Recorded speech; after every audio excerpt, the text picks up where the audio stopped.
बहुत शुक्रिया। देखिए भट्टी साहब और मियाँ साहब, ये गुजारिश ये है कि मैं बहुत कैटेगोरिकली ये कह सकती हूँ कि मरीम नवाज शरीफ साहबा की पंजाब हुकूमत के अंदर कोई NOC जो है वो किसी भी गैर कानूनी तौर पर आबाद किसी सोसाइटी को नहीं दिया गया है, और इसके ऊपर उनकी पॉलिसी बड़ी क्लियर है। जो नई आबादियाँ आपने बनने की बात की, नई आबादियाँ जो हैं वो यकीनन एक ऑर्गेनाइज तरीके से, जो हमारा रूडा है, जो एक ये प्रोजेक्ट शुरू किया गया था, उसके अंदर जो है ये इस पानी को, जो पानी सैलाब के ज़रिए आता है, उसको स्टोर करने के लिए उसमें बड़ी जो जगह है वो फॉरेस्टेशन के लिए है, और ये तमाम जो है ये उसके प्रोजेक्ट का हिस्सा है। और बाय द वे कल जो रूडा के CEO हैं उन्होंने भी कल आके ये बात की कि कोई भी गैर कानूनी जो NOC है ना गवर्नमेंट ऑफ पंजाब ने इस दौर हुकूमत में दिया है और ना हम देने का इरादा रखते हैं। फ़रखाबाद की, चूँकि शादरा की जो आपने बात की, ये वो आबादी है जो क़याम पाकिस्तान से पहले ये बारादरी के इर्द गिर्द जो है वो बनाई गई थी, और ये इस आबादी का कोई भी रिकॉर्ड कहीं पर भी किसी जगह पर मौजूद नहीं है, लेकिन लोग यहाँ साल साल से बसते हैं। अब ये चीफ मिनिस्टर साहबा का हुक्म है कि जैसे ही हम इस रेस्क्यू और इस उससे फेज से गुजरते हैं तो वो दोबारा इसके ऊपर पूरे पंजाब, अक्रॉस द बोर्ड पूरे पंजाब के लिए जो है तमाम डिप्टी कमिश्नर्स को तैयारी करने के लिए कह दिया गया है कि वो अपना ये पूरी तैयारी करके लाएं कि कौन कौन से रिवर बेड के ऊपर कौन कौन सी आबादियाँ लीगल हैं, कौन सी इलीगल हैं, और अगर जो लीगल हैं उनका भी स्टेटस जो है वो क्या है, क्या उसको दोबारा लीगल स्टेटस रीइंफोर्स किया जा सकता है या वो वापस लेने की ज़रूरत है। तो एक बहुत बड़ा एक तैयारी और मास्टर प्लान के तौर के ऊपर इंशाल्लाह पंजाब गवर्नमेंट इस पे सामने आएगी। फरमा दें कि रूडा का जो एरिया है वो 1,25,000 एकड़ का एरिया है, जो कि सारा रिवर बेल्ट पे है। 40 नहीं, सारा रिवर बेल्ट पे नहीं है। रिवर बेल्ट से मुराद के रिवर के साथ है, साथ साथ चलेगा, वो और बात होती है रिवर बेल्ट। हाँ, वो कनाल चैनल है, जो रिवर बेल्ट है वो कनाल चैनल है। जी। अब रूडा को शुरू हुए 2013 में पहली मरतबा रूडा का नाम सुना गया, उसके बाद 2020-21 में इस पर एग्जीक्यूशन शुरू हुई, और आज तक जो सबसे पहले काम करने वाला था इसकी बाउंड्री वॉल, इसके पुश्ते बनाने का था, उसमें तो रूडा अभी तक यानी तक भी नहीं कर सका। अब जाहिर है अब आपके पास कोई मेरी इतलात के मुताबिक जो पुश्ते हैं वो चूँकि बना लिए गए थे, मोस्ट ऑफ द सारे नहीं लेकिन बहुत सारे चूँकि बन गए थे, तो इसलिए जो रूडा से एसोसिएटेड एरियाज़ थे वहाँ पर तबाही नहीं हुई और पुश्ते बनाने की वजह से। लेकिन मैंने जैसे कहा कि अब जो नए हालात हैं, जो क्लाइमेट चेंज की नई इस वक्त रिक्वायरमेंट्स हैं और थ्रेट्स हैं, उन हालात के मुताबिक जो है वो पंजाब एक्ट करेगा।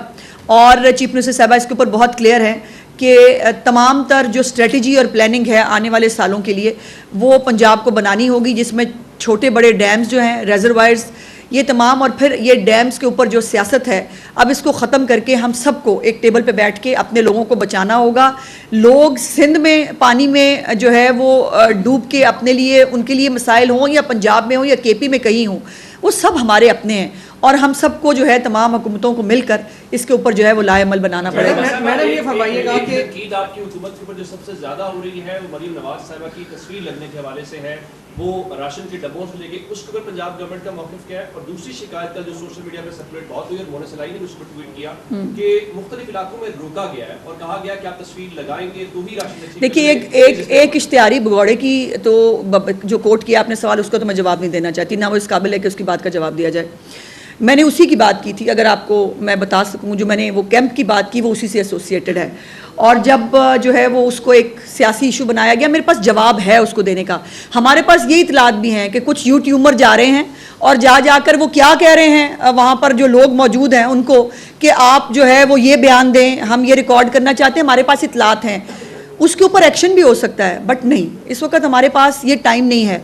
और लेकिन ये है कि ये दरख्वास्त ही की जा सकती है, क्योंकि उनका प्रोपेगेंडा करना, उनका मुल्क में फसाद इंतशार फैलाना उनका एजेंडा है, लेकिन इस वक्त हमारे पास उसको एजेंडे को जो है वो मतलब जवाब देना, उनको स्ट्रेंथ देने के मुतरादिफ है, तो उसको जवाब देने की सो ये जो भी कैंप्स लगाएं, सिर्फ गुजारिश ये है कि वहाँ पर जो बुनियादी सहूलतें हैं वो ज़रूर दें। खाली एक कैंप लगा के उसके ऊपर टेंट लगा के वो लगा के ना बैठें, लोगों को टॉयलेट की सहूलियात, वहाँ पे खाने पीने की, मेडिकल की सहूलियात वो दें। हम क्यों नहीं चाहेंगे कि वो हो। दूसरी बात यह है कि जिनके अपने जो है जो फितराने के चावल आला के उसके ऊपर तस्वीरें बनाते थे, जच्चा बच्चा सेंटर के ऊपर जिनकी तस्वीरें लगती थी, जो है बैतल खला के ऊपर जिनकी तस्वीरें लगा के जो वो करते थे, उनकी मतलब बातों का क्या ही जवाब दे। उनका काम भाई इतना है, वो ट्रोल्स हैं, उनका काम है कि अच्छी चीज़ को ख़राब करने के लिए गंद डाला जाए, वो गंद डालते जाएं। हम अल्लाह का शुक्र है कि अल्लाह पाक ये कैपेसिटी दिए रखे। चीफ मिनिस्टर साहबा जो हैं उनके गंद समेत पूरा जो पंजाब के अंदर जो एक तकलीफ का माहौल है उसको समेट लेंगे। मैडम ये बताइए कि खैबर पख्तूनख्वा गवर्नमेंट ने कहा है कि ऑफर दी है पंजाब को कि अगर कोई मुश्किल घड़ी है तो हम उनके साथ खड़े होने को तैयार हैं। काश उन्होंने सिर्फ ये कहा होता। उन्होंने बैरिस्टर सैफ साहब का मैंने एक स्टेटमेंट सुना, बड़ी फिर वही बात है ना कि इतनी इनसेंसिटिविटी इन इश्यूज़ के ऊपर मतलब अजीब है। जब क्लाउड बर्स्ट के वहाँ इश्यूज़ हुए, चीफ मिनिस्टर साहिबा ने मतलब वहाँ से जापान से फ़ोन किया और उन्होंने कहा कि हमारे लिए कोई हुक्म है तो बताएं। उन्होंने कहा हमें कुछ नहीं चाहिए, हम बिल्कुल मतलब हमें किसी चीज़ की ज़रूरत नहीं है। अब जिनके वो अभी मैं कहना नहीं चाहती थी बिकॉज मुझे पता है कि ये बात हाईलाइट हो जाएगी, बाकी बातें मेरी पीछे रह जाएंगी। अब कुछ दिन अभी कल जो है वो सरकारी गाड़ी में एक पालतू कुत्ते के साथ जो है वो एक तस्वीर सर्कुलेट कर रही है खैबर पख्तूनख्वा पेशावर की। वो मुझे बताएंगे, वो सिखाएंगे मरीम नवाज़ को कि काम कैसे करते हैं। जो मरीम नवाज़ के तमाम प्रोजेक्ट्स को कॉपी कर रहे हैं और कॉपी करने के बाद भी शुरू करेंगे 27-28 के बाद वो सिखाएंगे कि काम कैसे करना है। देखिए हमें सीखने में बुराई नहीं है, जो बात अच्छी किसी से मिले वो देखो भाई को सामने सिखाने वाला हो भी तो सही।